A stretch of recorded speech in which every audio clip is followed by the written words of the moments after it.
Very, very warm welcome as we are getting served delicious brunch here at Rosa Rosa.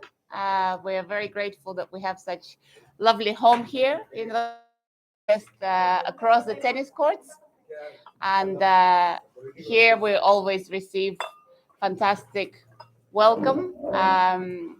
There are business partners as well, so we hold quite a few events here. And our next one, I'm very proud, a little bit emotional. Okay, a lot emotional in the recent times. So here we're going to have a big party with a nice Cuban band to dance with prizes for the best dancers. We decided the 10th anniversary to make it very informal, just party, just to share with our friends, with our partners, with our beloved clients, a few surprises. And we really hope that you can join us on the 18th of May as well. We're just finalizing the invitation, and of course, you will all receive one. Today, it's a great pleasure that we can share and a little bit mix with some of our business partners. Over the 10 years, we've tried and tested a lot from legal side of things, from tax side of things, from interior design, from insurance, from mortgages, from currency exchange, so many different aspects that are involved in purchasing a home, in moving here, in creating a lifestyle for yourselves, for your families. And over the 10 years, I think 95% of our clients are international clients, they're expats. And of course, everybody has very similar questions about everything from infrastructure, schools, banking, finance, all those kind of things. We are very happily coordinating on your behalf, on behalf of our dear clients. Please come through. Good morning.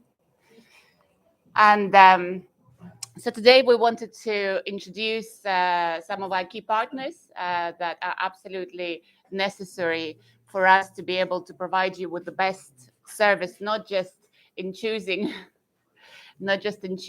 your perfect home or your perfect investment, but also for your lifestyle, of course, immigration. And good morning, Phil. Good morning, Barbara. Very warm welcome. Please join us.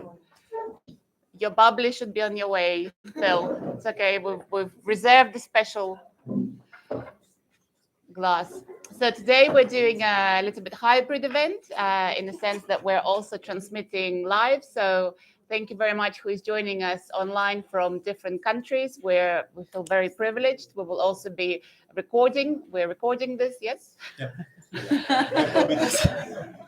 We're also recording these presentations that our partners have prepared with much care so that we can keep sharing them with other clients who can't be with us today, but hopefully will be with us soon. Today we've chosen three of the topics, apart from obviously the property purchase as such.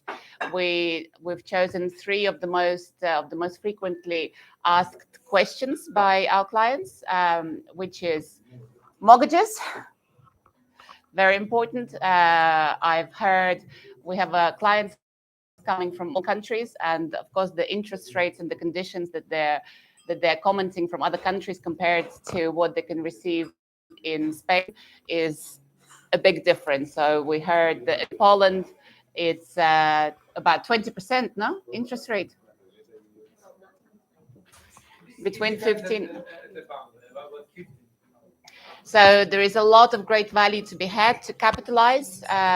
Even if you have obviously all the money, sometimes it makes a lot of sense to take advantage of the cheaper finance available here, which makes your investment here even greater value for money.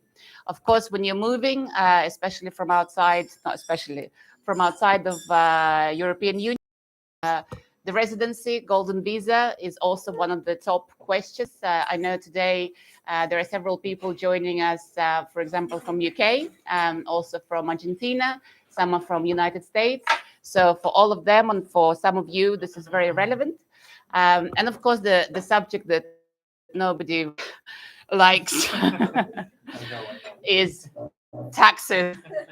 So it is an important aspect when you're moving here, when you're purchasing, when you have assets and income outside of Spain as well.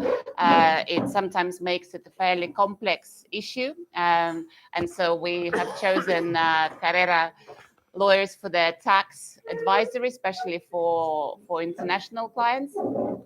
So a little bit about us, as you know, and as I've mentioned, we're celebrating our 10th anniversary. We will be becoming, like the flowers into LM Group Real Estate, which opens up different new opportunities for us as well that we have looked at over the years that make a lot of sense for our clients, for our organic growth, considering our clients' needs that are so international, and they have a lot of other requests, and we go where our clients' needs take us. That's always been our niche. I think everybody has a niche, and we have chosen for our niche to be the buyer and to go with representing their interests. So today, in terms of the property purchase, rather than taking you through the actual documental process, which some of you have already gone through with us, some of you are going through it with us as we speak. I just want to really say that a realtor, like any other professional, so if you take, of course, a lawyer, if you take your doctor, any professional, you really need to choose the person that you trust and then have a really consultative approach with them, because that professional can really, as the more we know you, the better service and better advisor we can provide. So with clients that we're working with for the last 5-6 years, we know exactly, they don't need to tell us anything at this point. We know exactly what kind of areas they like, how far they want to be from the main road, what kind of views they like, what kind of they don't. So we really are in partnership with our clients. So as much information you can get, just Marbella is a dream to live in, is a dream also for investors, especially the last 2 or 3 years. And if you know what you want and you communicate this to us and for us to coordinate with other professionals and explain to them your situation, your preferences, your priorities, we can really be the one-stop shop in terms of filtering all the noise, filtering everything that could possibly waste your time or distract you.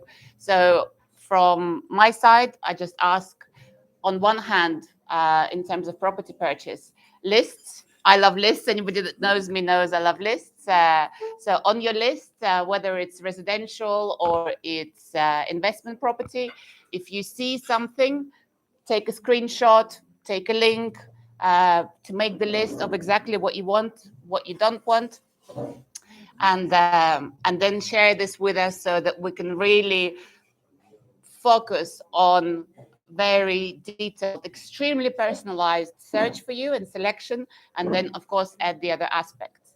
There are five, in terms of residential property, there are five ways that you can purchase.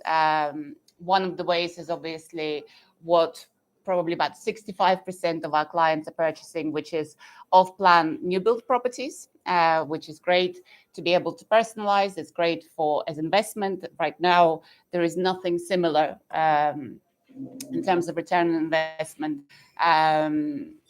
Then you have, of course, the key ready. If you don't want to wait, it's for you, or you can't wait to rent it out and get great income. It's a new build key ready property. Then, of course, you have a resale that has been reformed already. There you lose a little bit. You have the opportunity to go to the fourth one and do the reform yourself as per your needs.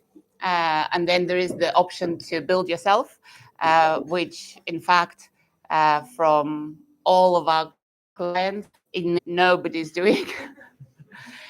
everybody's interested. Everybody thinks it's a great idea from their market.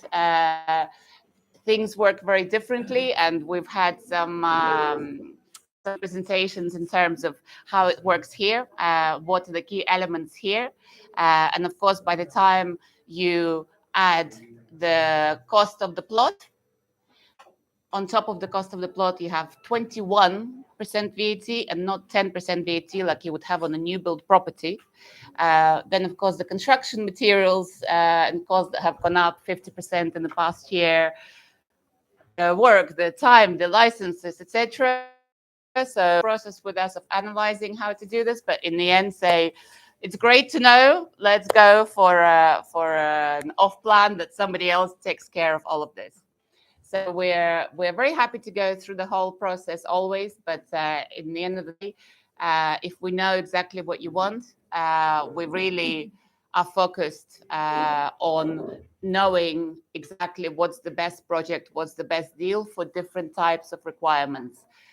So, for example, we know people that want, and from people joining us from Argentina, there is a lot of interest in property with guaranteed rental income, which is completely passive. So we've, over the years, and still looking every day all over the coast, right here, very near us, there is a fantastic project, Royal Marbella Golf. So that really is the best purchase if you want something key ready, you want to start receiving already your rental income. It's passive, it's on site, so it's not because it's not far from here that we're recommending and offering this. It's really because we've looked through everywhere, and at the moment that's the best value option, and it's a great investment. Or, for example, Marbella municipality, I am personally shocked that there are still 3 or 4 units available of key ready property in Cabo Pino, which I love. I think it's not doing enough PR for itself. Artola Homes, just if somebody, whenever we go with builders, people who know about construction, they're so happy about the qualities there. And in terms of value within Marbella municipality, something brand new and key ready, that's one of the best options that you could have within a certain budget. So I just invite you to speak with us as much as possible, give us as much detailed information as possible for what it is that is your objective, that's your dream, that's your circumstances, and we will be your realtor with a capital R, and coordinate with all the other professionals that it takes to make sure it's smooth and a one-stop shop where wherever you are, in whichever country, doing your important things, and we're here on the ground coordinating all this on your behalf. So that's from me.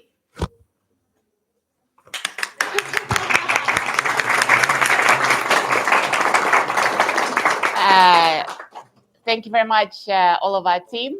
Of course, my husband, partner, buddy in this, Juan. I think most of you know him as well. We will start with Irina regarding the golden visa, and we will continue after mortgage taxes. We'll go, then you're closer to me. After we finished, all the questions that you may have, please ask us. If you have your particular situation that you'd like to discuss with one of the professionals, if you like, you can get a separate coffee, or of course, we will share their contact details, and you can always be in touch with them after the presentation tomorrow, or organize a meeting. As I said, these are our trusted partners. We have searched high and low. We've chosen the best. Legal aspect is extremely important, extremely important.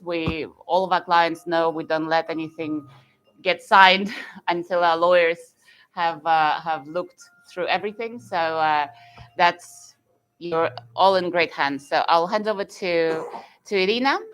She's head of our legal department, and we looked at some statistics published last month regarding how many golden visas were issued in all of Spain. And the percentage that was handled by her is quite large. I don't know when she does them all, but and I can't remember the percentage. I don't want to lie, but it was quite a big part of all of the golden visas processed in Spain. I just like embarrassing her as well. So please, Irina. Okay, you have to time me. Okay. Okay, so I'm going to talk about the general requirements of the golden visas and other aspects and benefits of applying for this particular immigration regime. I personally hate the actual name golden visa because I think it leads to a lot of legal confusion. Not all of them are actually visas. There is a possibility of getting a 6 months visa, a 1 year long visa, and a residence permit, which can be issued for 3 years or for 5 years. So I personally like to call them investor visas or investor resident permits, but that's just me. So, who is potentially eligible to get those permits? There are various types of investments that are included under this law, which is the law 14 slash 2013. It was issued on the 29th of September 2013. So we have basically three types of investments which qualify, which is a purchase of real estate for the amount of 500 euros or more. This amount excludes taxes. So I'll give you two examples. For example, if you're buying a new build for 500, the 10% VAT and 1.2 AJD, which is the stamp duty in Spain, has to go on top. So the total purchase price would be 550 in this case. And the 500,000 euros qualifies as investment for the golden visa. And all the taxes, notary fees, legal fees, registration fees have to be on top. If we're talking about a resale, the same thing. So if we're talking about the price of the property, it has to be 500, and the transfer tax, which is 7%, has to be on top of the purchase price. So if we're buying a property for 600,000, 500 has to be your own funds. Okay. And 100,000 on top can be financed by a mortgage. The same way, if we're buying a property for €1 million, 500 has to be your own funds, and another 500 can be financed by a Spanish bank. You can also apply for this regime if you've purchased a property before, but it has to be a property which has been purchased after the 27th of September 2013. So the properties that have been purchased before also qualify. There are other types and this goes for properties which can be both residential or commercial. So you can buy a few offices, for example, or various short-term rental apartments, like to all complete the investment of over 500,000 euros. There are other types of investment which are worth mentioning, perhaps, which is the financial assets. It can be 1 million euros in investment funds in Spanish banks or in Spanish bonds. It can be 1 million in bank deposits in Spanish banks. It can be 1 million in shares or acciones, depending whether it's a public limited company or if it's a private limited company of pre-existing Spanish company. And it can also be 2 million euros in government debt, Spanish government debt, that is. There's another option, which is entrepreneurial projects. There's no investment threshold for this particular type of investment. The law doesn't actually state any amount of money, but they require it to be a project which has a certain important relevant impact on the geographical area of the project. That would be creation of employment positions, very necessary to have a scientific or technological innovation element. And we like to say that an investment of approximately 1 million in those type of projects as well would kind of be the necessary requirement as well, because it goes hand in hand into the other threshold of investments under this law. In regards to who, so we've got clear what is the basically money that's necessary to apply for this type of immigration permit. Who else can apply apart from the investor? So it's the legal spouse or the civil partner, the underage children, so children under 18, children over 18 who are financially dependent on the investor, basically students, and who are unmarried. So if a child is 25 and he or she has a spouse of his own or children, that would qualify. Or if he is working, that also wouldn't qualify. And lastly, parents of both investor or the spouse are also eligible to apply for this permit together with the investor or separately.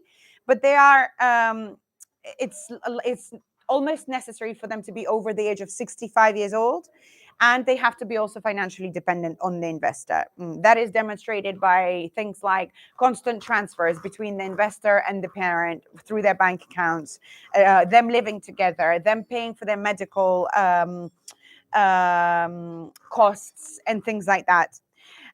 It is important to state that investments can also be done through a legal entity, which would be a Spanish or another European or non-European legal entity, limited liability entity. It has to be a company created either in Spain or in another jurisdiction, which is not considered tax haven. Luis can gladly explain what that means, but basically jurisdictions like Dubai, Cyprus are, well, now Russia for that matter as well, are considered tax havens and would not qualify. So basically what I'm saying in basic terms, an investor can create a legal entity where he or she has over 51% of shares, is the administrator, the director, the managing body, and buy various properties under the legal entity, and then apply for the investor residence permit as well.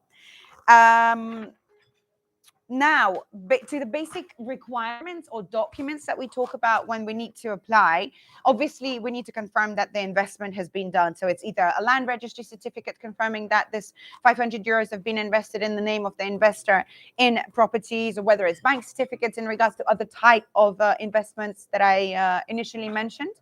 They have to demonstrate, the investor has to demonstrate that he's got enough money to basically support the needs of himself and his family to live in Spain for 2 or 3 years, which is basically a bank certificate. They have to have health insurance in Spain for the investor and all his family members. They can't have criminal records in the countries where the investor or his 18-year-old family members have lived for the last 25 years. Those documents, the criminal, it's ACRA in the UK, it's a criminal record in Russia, in the United States as well. They have to be apostilled. It's very important for the document to be legalized. Obviously, if family members are applying together with the investor, such as spouse, children, parents, by proof of relationship, such as certificate of birth, certificate of, and obviously, in case of financially dependent relatives, children, or parents, like I mentioned before, we have to demonstrate their financial dependence with documents. There are two ways of applying for this residence permit or visa. You can apply in the country of origin, in the country of your nationality, through the consulate. In this case, you will either get a 6-month visa if you haven't actually purchased the property yet. So if you're in the state of a private purchase agreement and have paid something like 20, 40, 30% of the purchase price, you can still get this visa, which allows you to stay in Spain for up to 6 months, but you have to demonstrate that you will go through with the purchase. If you've already purchased but cannot come to Spain for whatever reason, you can apply at the Spanish consulate and get a 1-year-long visa, come here, and then apply for the 3-year-long residence in Spain. When you're applying in Spain, the entire process is done online. Obviously, the above mentioned documents that I've just described have to be all scanned and submitted to the UGE platform, which is the unit of large companies and strategic collectives in Madrid. The whole process is done online. It's important to be in Spain legally at the time of application, which basically means that we have to have a copy of your passport, which has either a stamp of entry into Spain, or if that's not available, a boarding pass for your flight to Spain, or a police entry registration, which obviously all of these are very detailed, but a lot of information. So if this information would need to be explained, or if you have any questions, we can discuss this further in individual consultations or in ask and answer questions type. What is very important, the type to process this type of applications is very quick for Spain. I say that with all my love and respect for our country, but this is the quickest possibility to obtain a residence and a visa in here. It's 10 days for visas and 20 days for residence purpose, which in comparison to at least 3 months in regards to other types of residencies in Spain, in our opinion, is very, very fast.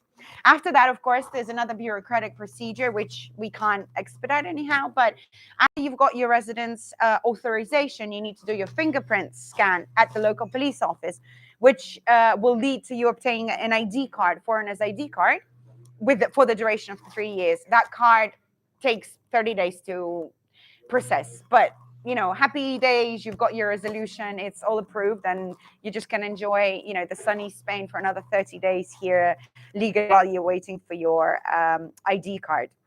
What happens after the first 3 years of this permit runs out? You can renew this permit for every 5 years. What do you have to do to renew it? Basically keep the same investment in place. If you sell, let's say you bought a property for 500, somewhere during those 3 years you decided to sell the property, immigration body that you've done that, and you have always have to keep the investment of 500,000 euros in place. Otherwise, you may have this residence removed from you. But it's not difficult to basically comply with all these requirements because they're the same ones as you had to initially comply with to get this. How am I doing on time? You're not timing me. You have 2 more minutes. Okay, perfect. So I'll get down to benefits. This is going to be way easier to understand. So what does the golden visa potentially give to you? You can stay in Spain over 90 days. You can stay 6 months. You can stay 365 days if you really wanted to.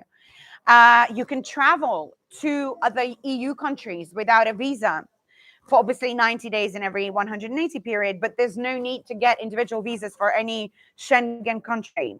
You can consider yourself, you can try and stay here for over 180 days and not become tax resident. We were just discussing this with Louise as we were walking to the restaurant. And of course, there are exceptions to this, but there's a possibility to defend your status as non-tax resident, which is very important to most investments. And Louise can tell you more about that.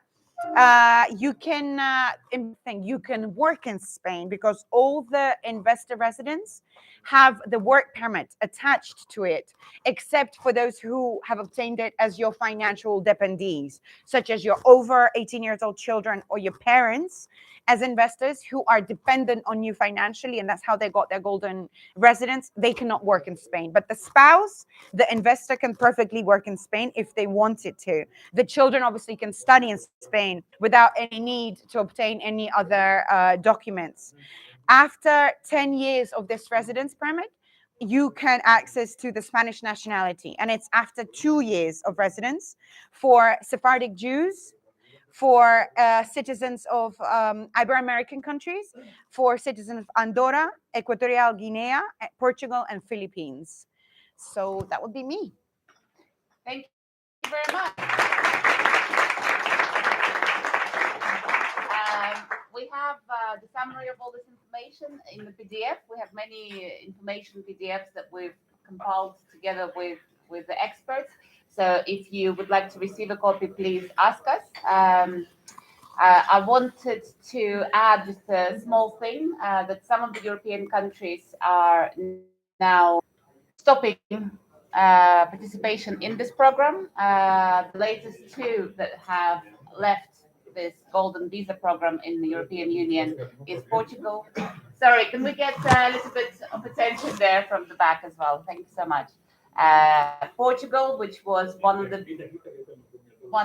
biggest competitors for Spain, they have now stopped issuing golden visas. So all of that has come to the neighboring country, to Spain. Ireland is another one that has stopped issuing golden visas. So for now, for the foreseeable future, this opportunity is here.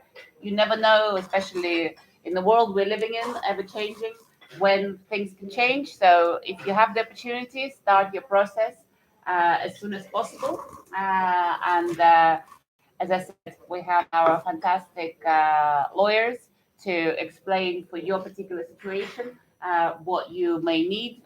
They prepare all the documentation in a beautifully presented package that we get a lot of praise for from the public officials as well.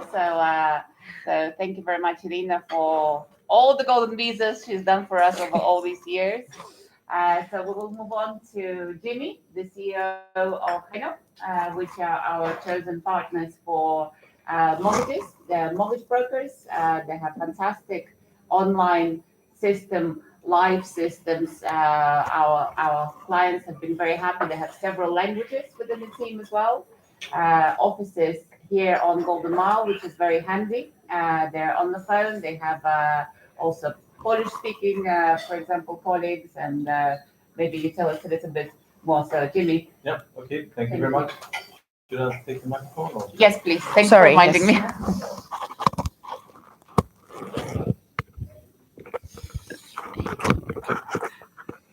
I'm pretending to look that I know what I'm doing.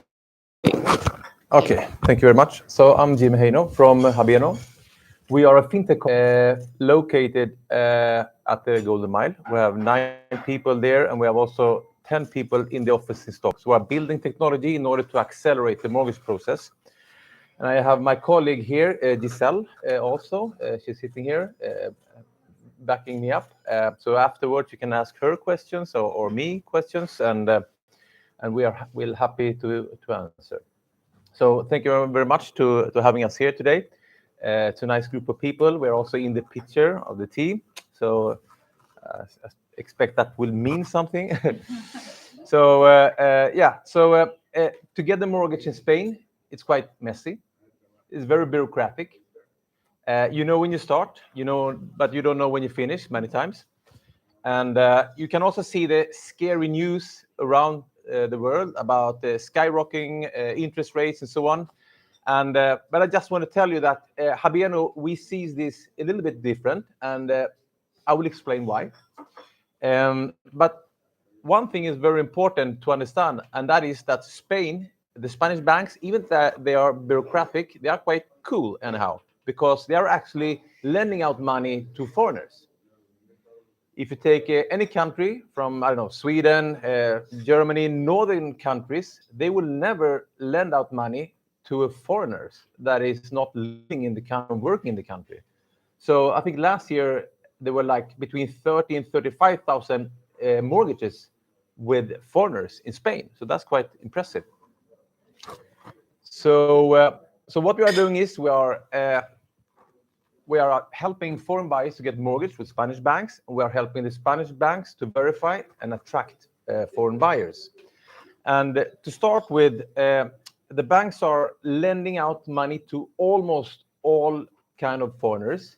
But instead of talking about nationalities, we talk about currencies. So it's important the currency you are earning your income. That is what matters. More than your nationality. So if you earn your income in euros, it's very easy, and we are very welcome to get the mortgage in Spain. But then there are other currencies like the zloty in Poland, Swedish crowns in Sweden, and so on. There are different currencies, So when you have a customer, or when you are from a specific country, just ask us about the currency, and we will quickly answer on that. So we are helping foreigners that mostly get up to 70% of the purchase amount. If we talk about Spanish people, or if you are residents already, active and working in Spain, you can get up to 80%. Some banks also permits up to 90%. And if you have money, or if you are planning to buy off plan, for example, then you have the delivery of the property maybe in 1 year. So what we are doing is that we are starting today, even that the bank is not lending the money until delivery, but we are starting today in Habiano to verify your situation, because many times you, the customer, you're not ready to be financed at the moment, because you maybe have too much loans in your home country. And so we start to give feedback and telling you what is needed in order to fulfill the expectation from the banks. And I will explain what expectations the banks have for a customer. So, and then we are checking up upon the customer every 3rd month until the delivery. So when it's time to access to the property, we would have maybe 4 or 5 offers from different banks to choose between, and like this sign and access to the property. Then we have other kind of profiles. Maybe if you are a wealthy customer and you buy a property for 1.5 million or up, then we're also working with private bankings. So today we have between 10 and 12 banks from Spain, like there are commercial banks, and then we are working also with 3, 4 private banking. So private bankings have fantastic conditions. Means that wealthy people get more wealthy, but you can actually get up to 100% of financing, depositing a collateral in a portfolio at the bank. And also interest only. So there are many things that permits these kind of profiles get very good conditions. So that is one thing you can also ask about. Then we're also helping, let's say, renovate and sell, or buy, build and sell, because the banks are really not interesting to finance short-term projects like 18 or 24 months. So that we are also working with between 8 and 10 investment funds specialized in financing real estate projects. So and that can go much quicker. And normally they lend out up to 100% of the renovation cost or the building cost. So yeah, you can just get back to us after the meeting today. So for a regular customer, we have something very interesting, and that is to get you can actually get the pre-approval in less than 24 hours. So filling out a form that any agent from Lux Marbella, Marbella Lux, can send to you, a link, filling out the form, you will actually be able to see how much a Spanish bank would be able to lend to you. Filling out the form with your income details and debt situation, you will be able to see the amount you will be able to lend and the amount you will be able to purchase for. So, and this is a good way for you to start up your viewings, because then you know what kind of views you could look at. We are also taking video calls or meetings in our offices in Marbella if you need to, if you want to see us and see a little bit how we work.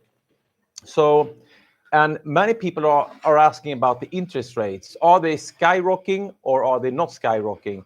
So I would say like this, that we have variable rates and fixed rates, okay? I will not be too technical. The fixed rates is around 4.2%. Very few people opt for fixed rates. So most of the people are opting for the variable rates. And the variable rates is around 1.7 plus Euribor, okay? So Euribor is high, it's around 3.5, 3.6. So then there are something called mixed rates. They're quite cool. You are the 3 first years, you are paying 3.5%, okay? So the first, the second, and the third year, you're paying 3.5% as a fixed rate, and then you go down to a variable rate around 1.7. So you're actually never reaching those crazy 6% or 7% of interest rate. It's not possible. So, and it's important also to know that Spanish mortgages, the interest rates of the Spanish mortgages are one of the lowest in Europe. So many other countries are lower, but so Spain has low interest rates, and that is something you should remember. And then you have 2 options. You have the first option is that we present you to the bank. You go there by yourself. You are negotiating with the bank, sending over the documentation. As I said before, you know when you start, but you don't know when you finish. If you have a deadline, it can be a little bit shaky. So we have a second alternative, that is our premium service. We are taking care of it all. We are taking care of all the documentation. We are negotiating with 10 to 12 banks, and we are going hand by hand until you sign the mortgage. On 1% of the mortgage amount. So if you accept the offer, you pay 1% of the mortgage amount. If you don't accept it, or if you don't want to continue the mortgage process, you don't pay anything. So it's a result-based service from the beginning to the end that we are offering to our customers. So who is getting mortgage?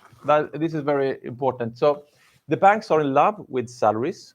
if you have a salary or dividends for the last 3 years, you will get popular among the Spanish banks. And then if you just have a considerable, let's say, debt situation with maybe your home loan in your home country or some car loans, but there is a little formula called debt to income that should be around 35%. That means, for example, if you have an income of, to make easy numbers, you have an income of 10,000 euros per month. Very few people have that income, but just to make an easy number, if you have 10,000 euros per month in net income and you pay 2,000 euros in your mortgage in your home country, and the new mortgage in Spain would be around 1,500, there you have 35% of your net income. So with salaries from the last 3 years, without any, let's say, dark gaps of no working last year or something, that the last 3 years should be more or less uniform with a steady income and from salaries or dividends.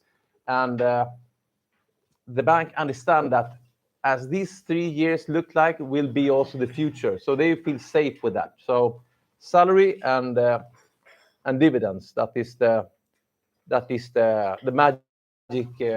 magic words. So many people say, okay, but I don't need a mortgage. So why take a mortgage? It's very important that it's smart to take a mortgage. Most of the investors around the world use always at least 50% when they are buying a property. Not decapitalize yourself is good, because if you put 100% of your cash into the property, you cannot use that money anymore. So put at least 50% and get at least 50% in financing. It's just healthy.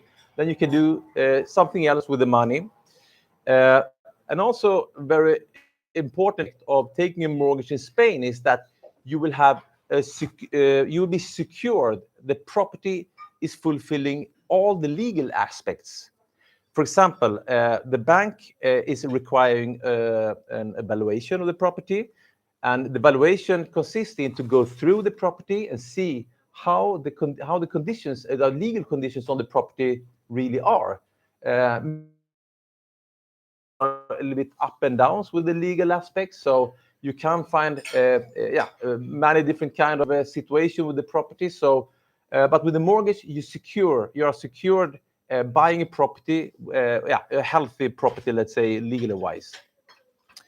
And also, it's important to understand that there's a lot of people involved in the purchase process. So, Habeno, we are coordinating with a lawyer, with a vendor, with the bank, with a different kind of people around, with the evaluator and so on. So, there's a lot of we are doing also, not only negotiating the mortgage. So, yeah. That was a little bit about us. So if you have more questions, please find Giselle or me after the meeting, and we are happy to answer. Thank you so much, Jimmy. It's been very useful. So if you want to just jot down, and if he has some good tip for us how to optimize our tax situation, and then after that we will take questions for everyone. I don't know.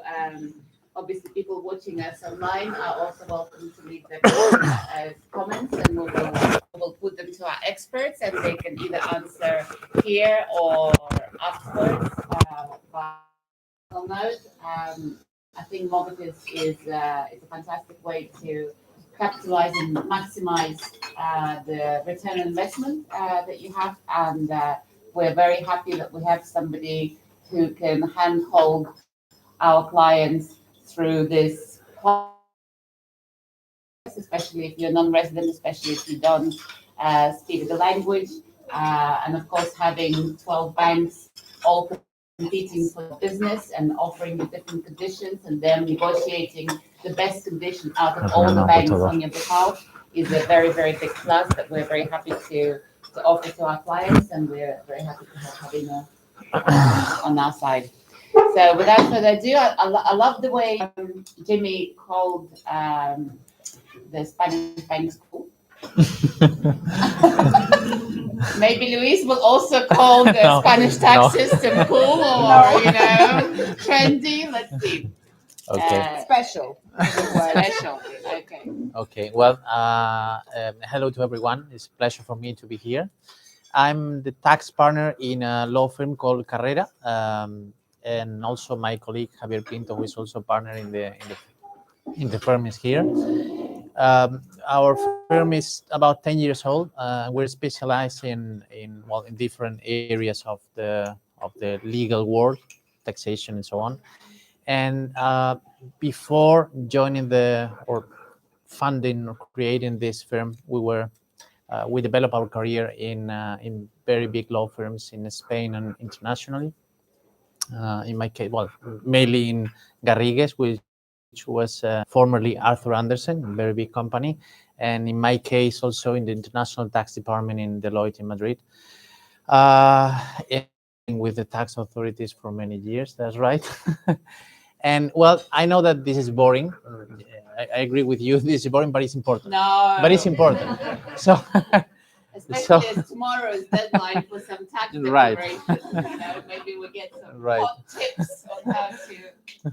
right, but it's important because it's money that comes from your pocket to the tax authorities, and no one wants to do that. So hopefully we have some, as Marina was saying, some tips to try to reduce the invoice of the tax authorities. I have divided the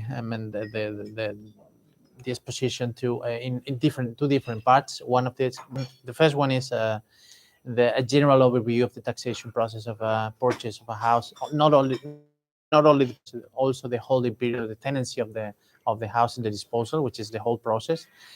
And the second part is I think is shorter, but probably is more important because it's the tax news that have happened in the past months, which are important in some specific situations. So just going to the first one, which is this general tax general overview of the tax process of purchasing a house in Spain. Well, there are taxes all over the way. I mean, at the acquisition, during the acquisition, at the purchase moment, then during the tenancy, during the holding period, and also when you sell, generally. So it's very difficult to escape from the tax authorities, but the goal is to And try to tax reduce. authority watching online, that's not what we're trying to do. Yeah, but so the goal is not to avoid taxes. The goal is to reduce taxes.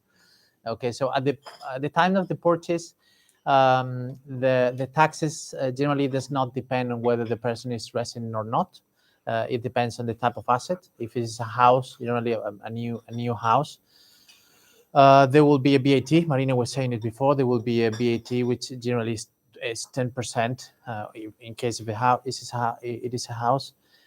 It will have to be paid on top of the price of the purchase price, and then also in case if it is Andalusia, a 1.2% of stamp duty. So the total tax cost will be around 11.2% as at the purchase moment.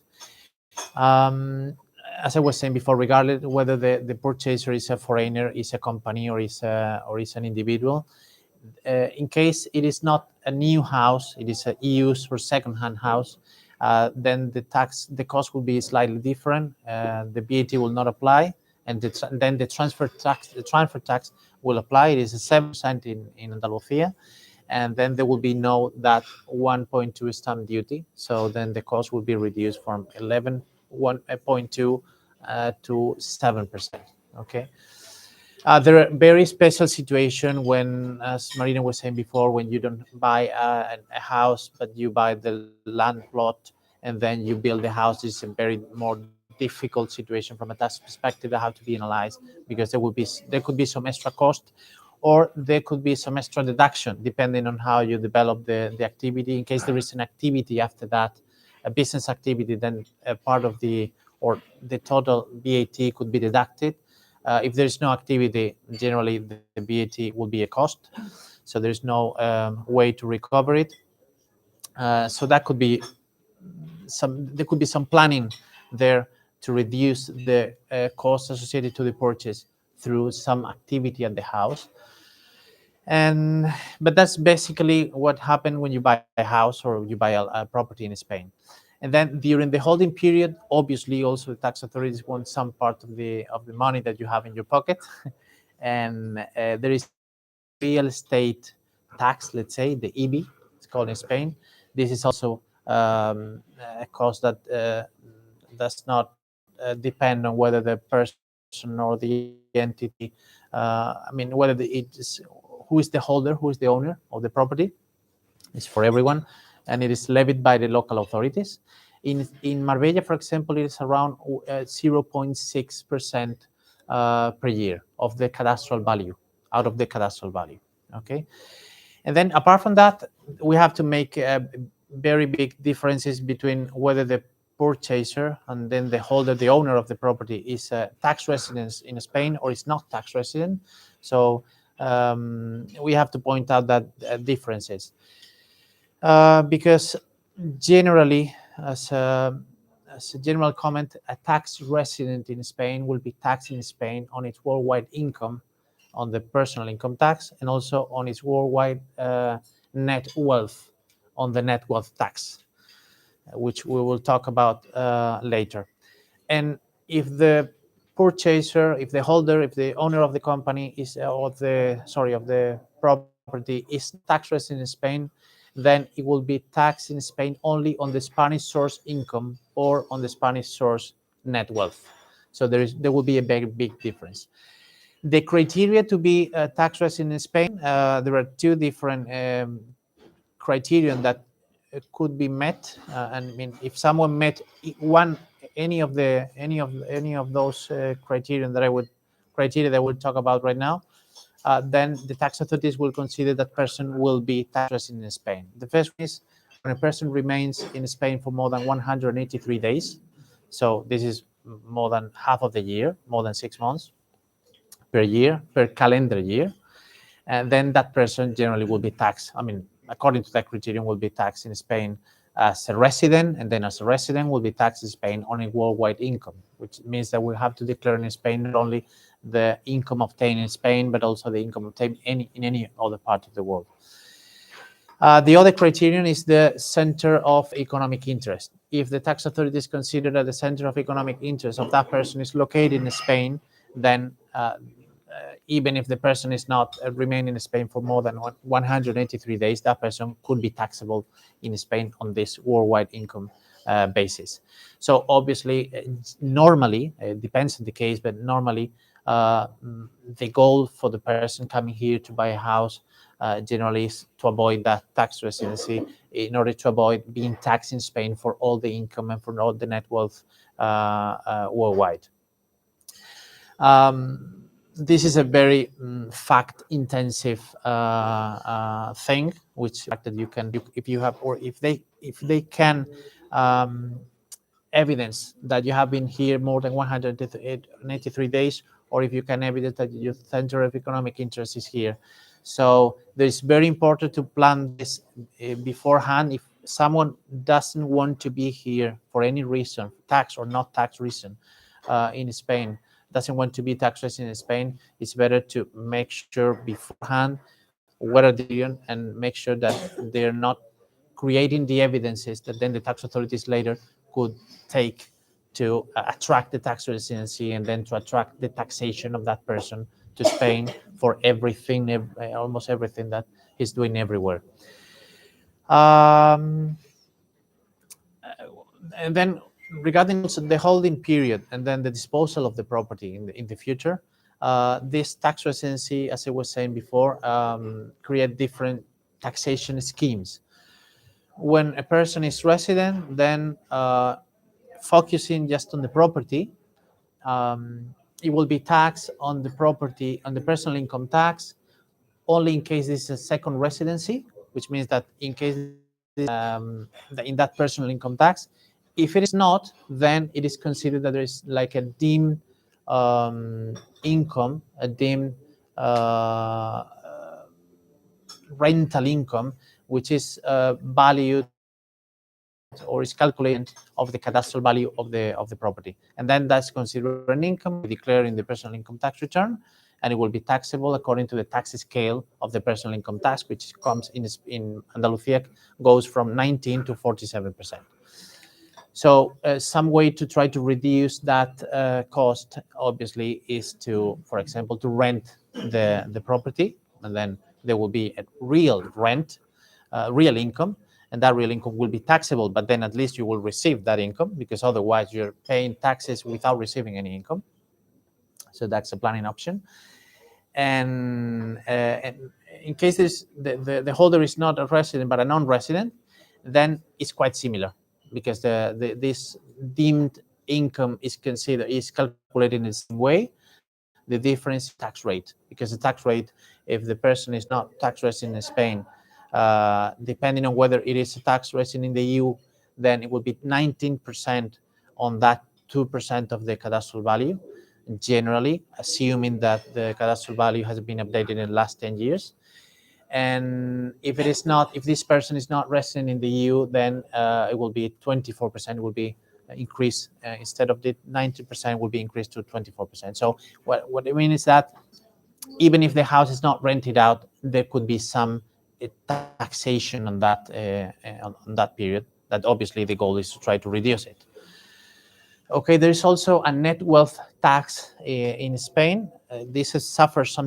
We'll focus on later on, but mainly. 3 minutes we have later on. Okay. Let's share. Yeah, let's we have just share 3 minutes. Yes. Okay, then I will. Let's share Okay. some news, some Okay. updates, and then obviously, tax aspects. Whenever anybody asks me, I never answer it. I always direct people to, because it's such personalized thing that you really need to have. It's much better to have a very personalized consultation. So if you could give us a little update on the news, great. and then we will have some question and answer from everybody that wants to share them here, and those that want to have their personal separate consultation with whomever, we can opt for now or for later. So some news updates in terms of taxes in Andalusia. Okay, so regarding the updates, I mean the amendment that have been done to the law, they have been focused on the net wealth tax, because on the one hand, the regional government of Andalusia have approved a 100% relief on the net wealth tax as from 2022. This means that as from that date, no one should be paying this net wealth tax in Andalusia. This is very good news, obviously. Different law, and have approved a new tax, which is called something like tax on large fortunes. So, and they have, this is also new as from 2022. And in case of buying a house, and just focusing on this case, buying a house, if that house or property located in Spain, if the value is higher than 3 million euro, then it will fall under the scope of this new tax. Even if Andalusia has approved this 100% tax relief. So if someone is below that threshold, below that 3 million euro, then there should be no taxation. If someone is above that threshold, there should be taxation. And there is some also a very important amendment that they have included in the law, in this net wealth tax scheme, which is before, if there was a company owning a real estate property, a property or real estate asset in Spain, if the company was non-resident in Spain, then there was no taxation at all from the point of view of the net wealth tax. And now they have changed that, and now the tax authorities, the Spanish tax authorities, will be able to tax a non-resident company or an individual owning the shares or controlling the shares of a non-resident company that in turn owns a property in Spain, when that company, when the assets of that company is mainly formed by real estate property in Spain. So this is new and this is bad, in the sense that they are now taxing. They are now not cool at all. They are now creating the law that is able to tax that situation. There is some planning also to try to avoid that. Probably playing, let's say that playing with the real estate, not only in Spain but in some other parts of the world, to try to avoid that taxation, at least to reduce it. Okay, so I think that's the main point, the main amendment that they have changed, and may affect some purchaser, real estate purchaser. One way to reduce the web tax is through a mortgage. Um, Because yeah, then the bank has Yeah. maybe 60%. Yeah. that's a good point. That's actually Yeah. one argument for That's a good using point. mortgage, yeah. Has to be mortgage because if it is a personal debt, then it's not reducible. Yeah. So it has to be a mortgage. Yeah, you're right. You're right. Very good. In this table, we have all the experts. Thank you very much, Luis.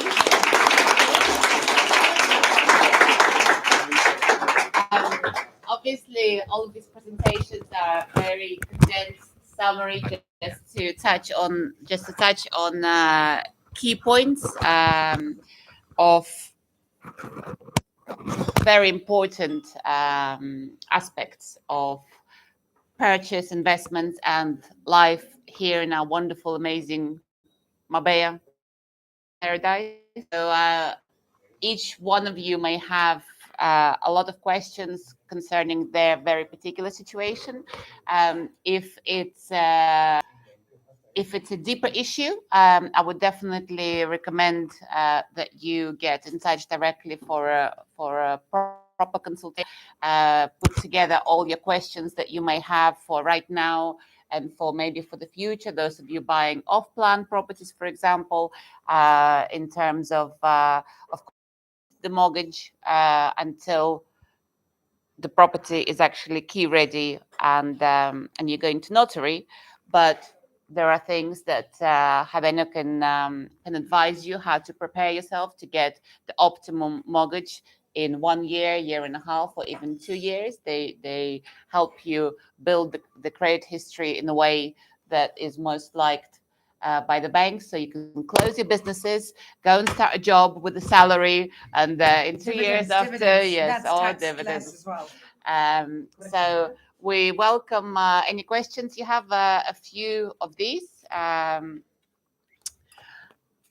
These are just fun facts, cool facts about property purchase. And here we have actually printed them. We put them together about a month ago of our top picks of property new build projects on the coast. There are about 500 in total.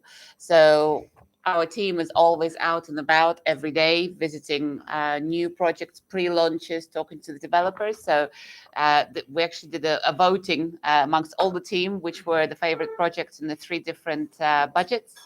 But months later, 2 of them have sold out, and most of the rest prices have gone up. And at the moment, I heard this month, April, from the start, has been, obviously it's been going up and up and up, but this past month is just beating all records of all records. Some of the developers are blocking the sales to be able to raise prices. I think in the next week, we know of at least 6 developments that we like a lot, that they're raising prices or raising prices again. There is nothing we can do, unfortunately, despite of our great relationships. If you go on a Friday and you get the prices in the presentation and you decide to go ahead and reserve on Monday, if on Monday they already released the new prices, even though we've seen them on Friday and you were presented, there is and trust me, we tried, and I tried all different ways. There is just no way that we can get back the old prices. Those of you who know me know I hate myself when someone pushes me towards something or pressurizes or hurries me up.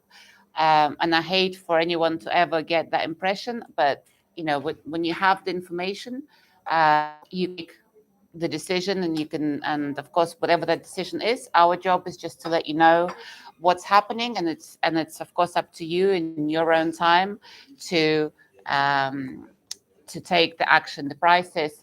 I'm being recorded. The prices are not going down. The land scarcity deficit is bigger and bigger by the day, by the month.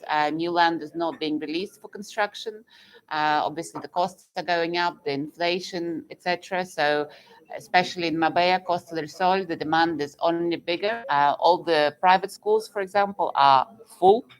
Like before, there used to be 2 or 3 private schools that would always be open to new students. Now, there is nowhere. There is nowhere that I know that there isn't a waiting list. So the infrastructure is getting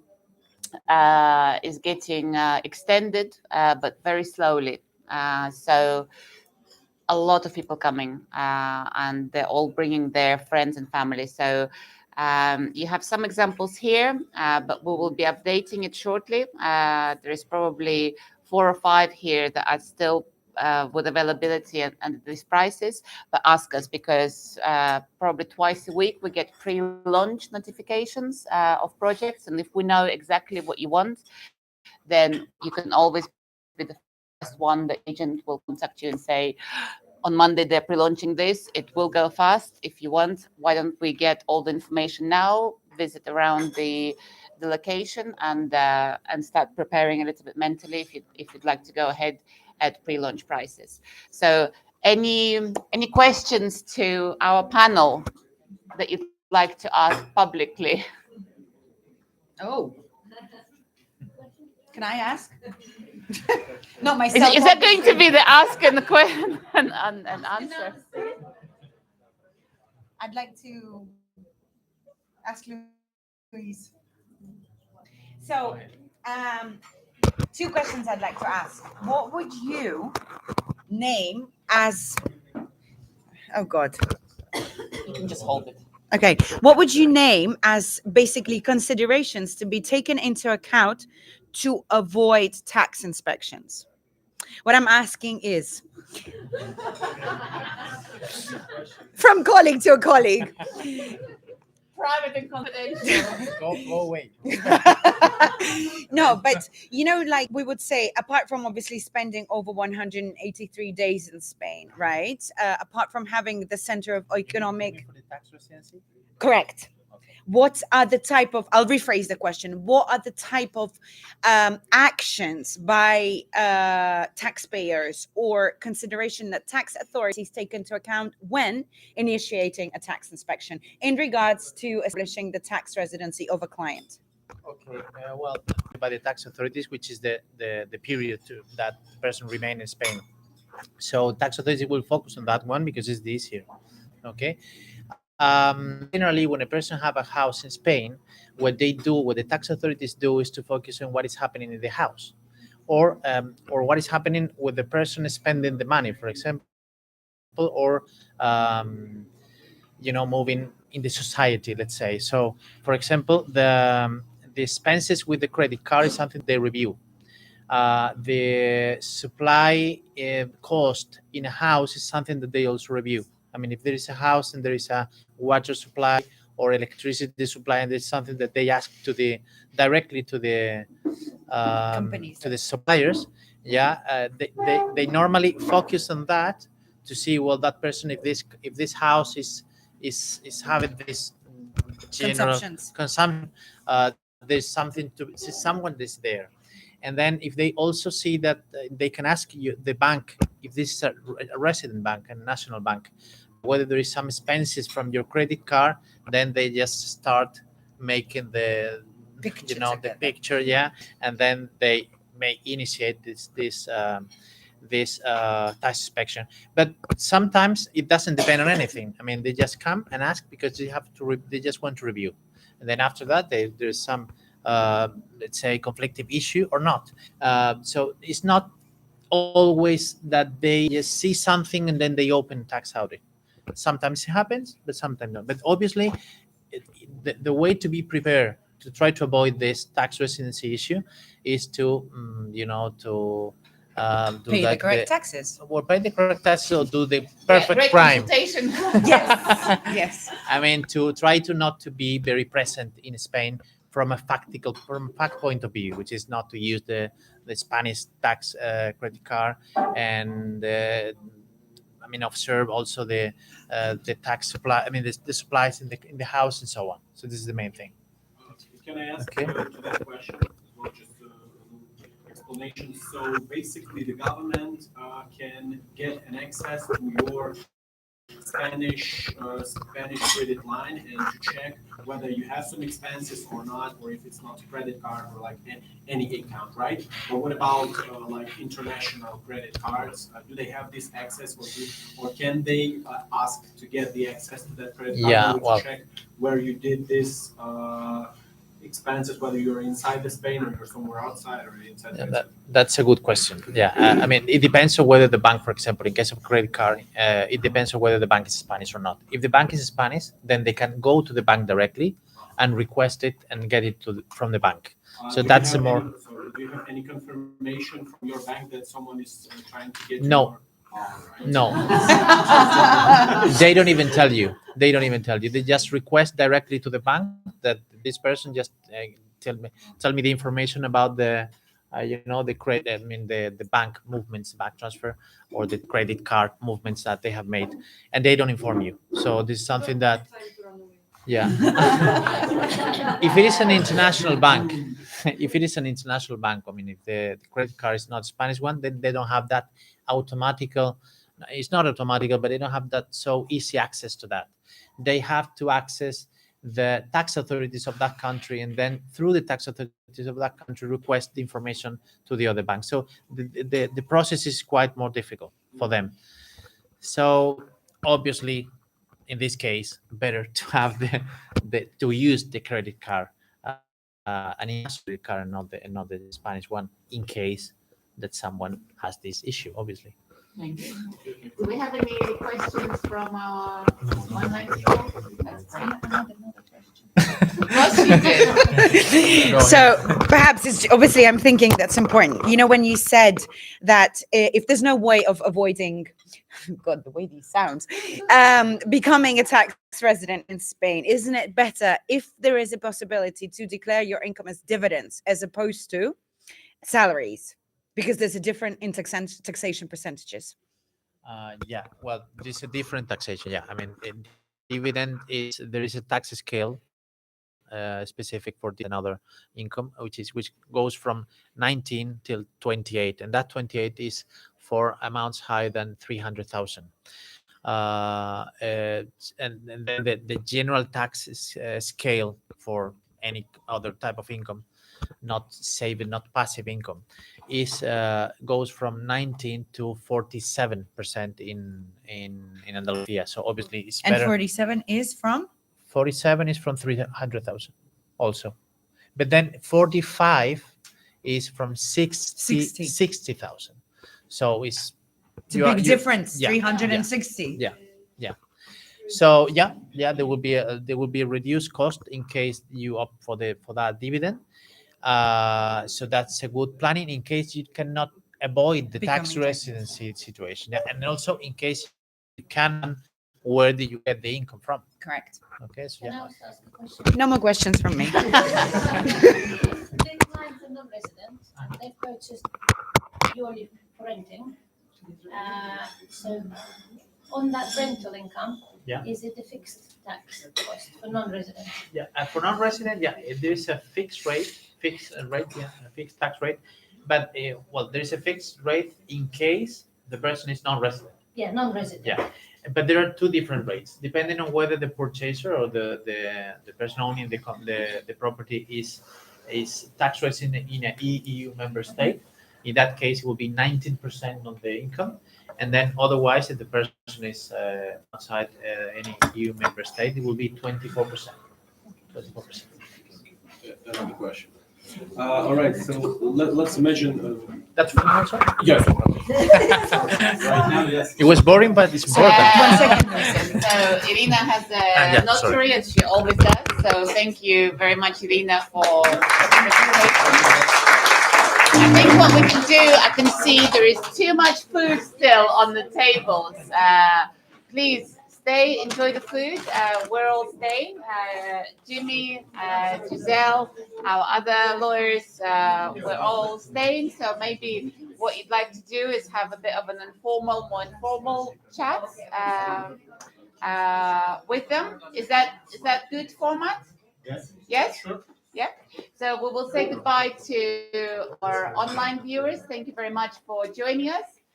We will make this available on YouTube as well and send out the link in case there's something you've missed. And as I said, we have a lot of information this year on different things, including golden visa, etc. We should make one with for taxes and for mortgages as well. So whatever you need, you all have your agents, your managers that look after you. So they can give you the contacts, put you in touch, send you out information. So from here, I just want to see you enjoy the branch. We're staying here, and we will make it a little bit more informal. I'll ask them to put a little bit of music back on, and we will stay and get to know each other a little bit more. Thank you very much. Thank you.